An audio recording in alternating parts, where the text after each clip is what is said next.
This is how to wind and set the time on an automatic watch with a screw-down crown. First, unscrew the crown from the case. As the crown clears the case tube, you'll feel it pop out slightly.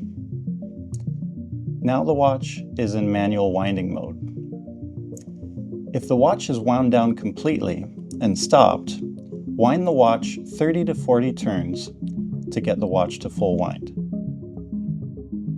Now that the watch is fully wound, pull the crown out to the second position. This is the calendar quick set mode. In this mode, we can quick set the date by turning the crown. I prefer to set the date to the previous date, and this will make sense once we get to the next step.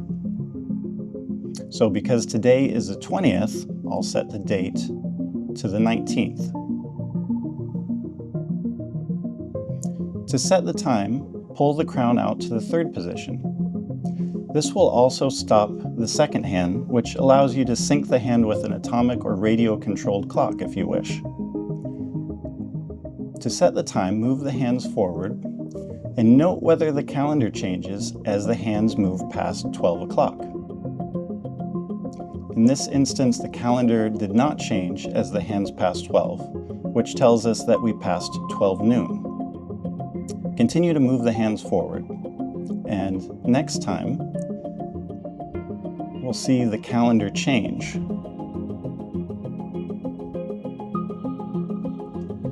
And that tells us that we just passed 12 midnight.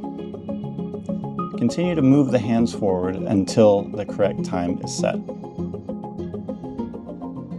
Now that the correct time is set, if you're syncing the watch with an atomic or radio-controlled clock, you can wait to push the crown in until the right moment. Once you push the crown in, the watch will resume running. The final step is to screw the crown back into the case. To do this, push the crown towards the case with consistent pressure as you turn the crown clockwise. This will ensure that the watch is fully water resistant.